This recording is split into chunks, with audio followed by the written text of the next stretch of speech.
Assalamualaikum warahmatullahi wabarakatuh. Om Swastiastu, Namo Buddhaya, salam kebajikan. Kembali bersama Tolangi 9 dari Buta Pandritalupi Kabupaten Bulukumba. Sungguh mengejutkan, ada seorang ibu-ibu dengan usia 60 tahun. Aktivitasnya sebagai penjual sayur di Lombok Timur ya. Ini kemudian dicekok oleh Densus 88. Artinya apa? Ketika orang ditangkap oleh Densus 88 itu artinya pasti terlibat yang namanya gerakan radikalisme terorisme. Ini sangat kita sayangkan dan itulah bahayanya yang namanya jaringan radikalisme karena bisa menyasar siapa saja. Termasuk kali ini pasti semua orang kaget dengan adanya pemberitaan seperti ini. Tapi itu faktanya, sehingga memang hari ini wajar kalau misalnya negara begitu getol bagaimana membangun edukasi sistem pendidikan yang berbasis moderasi beragama, ataupun misalnya dai-dai hari ini banyak yang bicara soal moderasi beragama. Sungguhnya itu adalah merupakan langkah antisipasi dari pemerintah agar gerakan-gerakan radikalisme, terorisme itu bisa diredam di negara ini. Ini kita coba baca dulu, dikupas oleh kompas.com.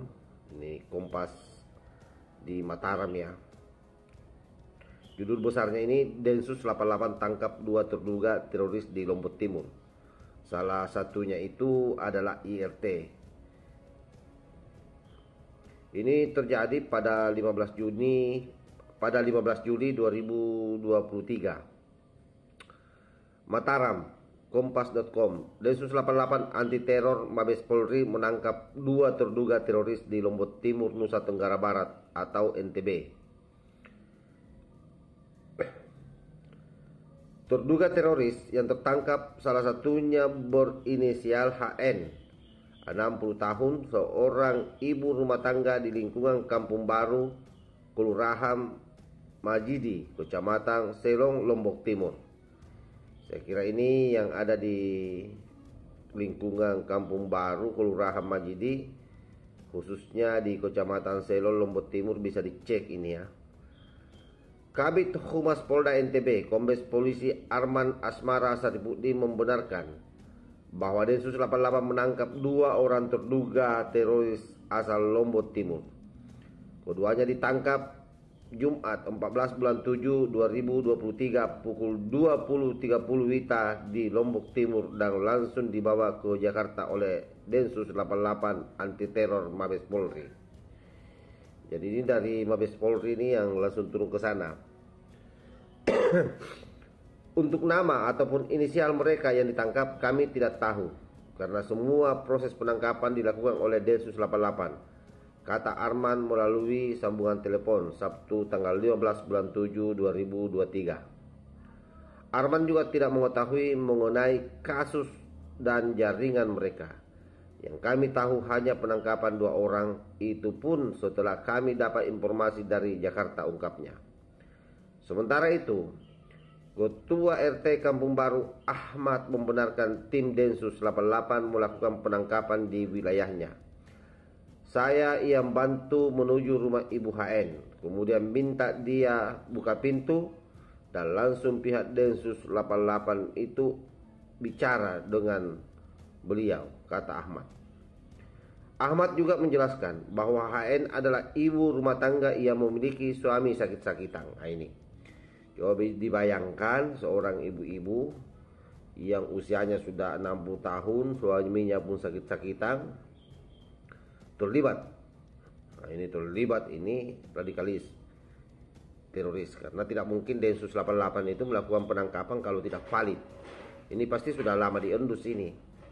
Artinya yang saya mau sampaikan di sini ya, sebaiknya semua harus berhati-hati, mawas diri, hati-hati dengan orang-orang yang selama ini kita lihat, terutama ini ya, biasanya itu orang-orang seperti ini suka menyendiri dan tidak bergaul dengan orang-orang yang ada di sekitarnya.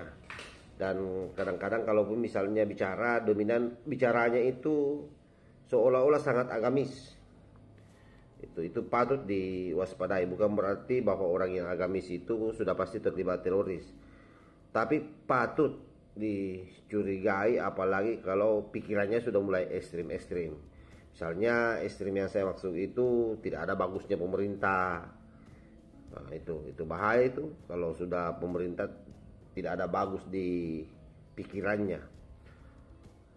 Menurutnya HN selama ini bekerja sebagai seorang penjual sayur. Itu yang saya katakan tadi. Jadi HN ini seorang ibu-ibu penjual sayur, sangat disayangkan kan. Suaminya sakit-sakitan, ya tapi apa boleh buat. Karena terlibat dengan gerakan radikalisme, terorisme, ya resikonya pasti ditangkap. Dan itu yang namanya kasus-kasus terorisme itu tidak pernah ada di bawah 3 tahunan, rata-rata 4 tahunan ke atas, apalagi memang kalau terbukti. Cuma saya pastikan bahwa yang namanya Densus sekali lagi tidak akan pernah menangkap orang kalau itu tidak terkonfirmasi dengan baik, tidak valid dengan baik data-datanya.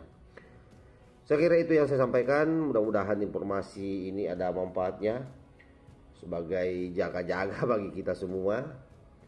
Dan tentu memang fungsi secara lokalitas di wilayah masing-masing itu kita harapkan untuk bisa memberikan pengawasan terhadap orang-orang di sekitar kita, terutama di lingkungan keluarga lah. Yang sampai ada yang terjangkiti virus-virus radikalis lalu kemudian kita tidak tahu, nanti kejadian seperti ini ditangkap baru semua orang kaget. Karena biasanya memang orang-orang seperti ini pekerjaannya normal-normal saja seperti manusia pada umumnya. Tapi ternyata selain itu ada agenda yang dia lakukan di belakang layar. Wallahul muwaffiq ila aqwamit thoriq. Wassalamualaikum warahmatullahi wabarakatuh.